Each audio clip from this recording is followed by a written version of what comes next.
Welcome to IAS project. In this video, let's talk about economy in later Vedic period. Let's talk about trade and commerce. So, Vaishyas were mainly carrying the trade and commerce during later Vedic period.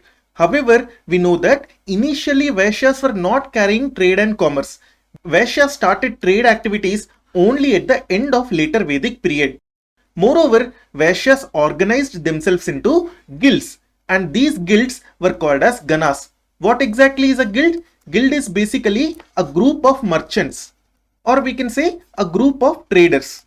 So Vaishyas were not trading on individual basis, but they were also trading in the form of associating themselves into guilds, and these guilds were called as ganas. Please note this word ganas because we already talked about ganas in early Vedic period.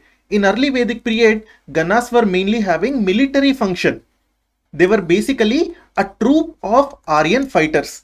But in later Vedic period, ganas mainly refer to the guilds of Vaishya traders.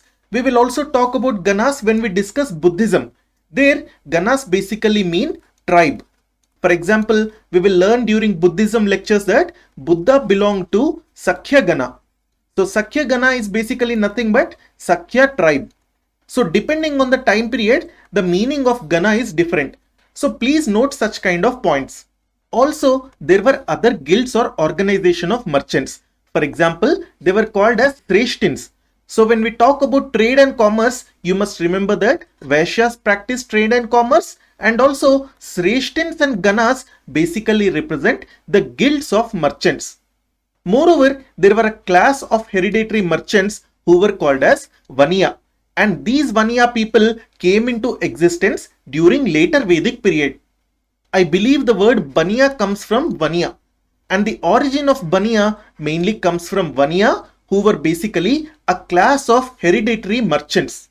Hereditary merchant means if the father was a merchant, then his son, grandson and so on will also become merchants. This is the meaning of hereditary merchants. So this is about who were practicing the trade. Now let's talk about how was the trade practiced. Trade was done on the basis of barter system. Barter system simply means equivalent exchange of goods. For example, I will give you one horse, give me 2 cows. This is simply barter system. So trade was done on barter system. However, we must also note that during Rig Vedic period, we had a gold coin or gold ornament which was called as Niksha. I also told you during the early Vedic economy lecture that Niksha was mostly a gold ornament. It was probably not a gold coin. Why? Because gold coins were not existing before 600 BCE. Gold coins started to be used in India only after 600 BCE. Since the Vedic period ended by 600 BCE, Niksha was not a coin. So just like how Niksha was used in early Vedic period, during the later Vedic period, Satamana and Krishnala were used. What were Satamana and Krishnala? Satamana was basically later Vedic period gold ornament. Again, it was most probably not a gold coin. However, in some books you will also find that Satamana was a gold coin of later Vedic period. So in case in the prelims exam it is asked if Satamana was a gold coin, then the answer would be yes. But please remember, Satamana was most probably not a gold coin. Why? Because before 600 BCE, coins were not used in India. Okay, now what is Krishnala? Krishnala was basically a later Vedic period silver ornament. It was most probably not a coin, but we can consider it as later Vedic period silver coin. So all these three, that is Niksha, Satamana as well as Krishnala, were used during later Vedic period. However, we have to remember that Niksha, Satamana and Krishnala were not for everyday use. They were only used whenever there were large transactions that needed to be done. So we can say that this kind of currency system was not popular in the later Vedic period. Only in the case of large transactions, Niksha, Satamana and Krishnala were used. Niksha, Satamana and Krishnala are very important from the point of view of our exam. So these Niksha, Satamana and Krishnala were only mentioned in the Vedic literature. So we know about this from Vedic literature only. we did not find any archaeological evidence of these gold and silver ornaments or coins. You must remember this point also. So the earliest archaeological evidence of coins in India only belongs to Mahajanapada period. And Mahajanapada period is simply after 600 BCE. So before this timeline, we did not find evidence of Niksha, Satamana or Krishnala, which were basically gold or silver coins or ornaments. Alright, that was about the currency during later Vedic period. Now let's talk about transportation and logistics. So for transportation of goods, later Vedic people used bullock carts, horse carts and also boats. Boats were mainly used for riverine routes as well as sea voyages. So the later Vedic literature also talks about seas as well as sea voyages. What does this indicate?